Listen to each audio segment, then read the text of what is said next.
I've been working in the health and safety industry, since about 1996 I started doing health and safety. My name is Nina Fairweather.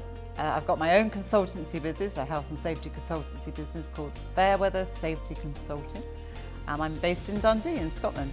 From about 2000 I've been kind of working as a health and safety officer and then director. I ended up being director of health and safety and security for Starwood Hotels and Resorts, and I looked after Europe, Africa, Middle East. I fell into health and safety when I was at the Waldorf Hotel. I was a back of house manager, and it was part of the role to be the health and safety coordinator. From there, someone saw that I had a passion, of which I did have a passion, and I became a health and safety manager for 3 properties, and then it expanded into more with the Le Méridien hotels.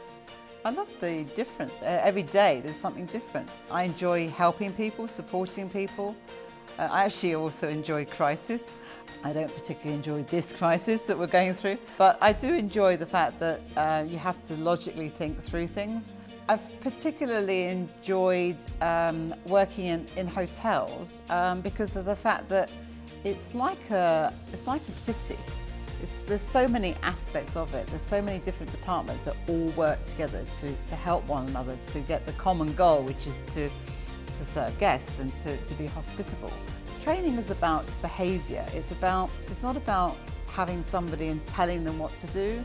It's about educating people so that they really want to do something. And with health and safety, it is the way forward. All industries, I think, there's been a collaboration, and that's what it is. It's a collaboration with people. It's almost a thankless profession, but it's not, because it's so rewarding, because you know that you're there to keep everybody healthy and their well-being in a good state, and keep people safe so that they can go home and enjoy the rest of their lives.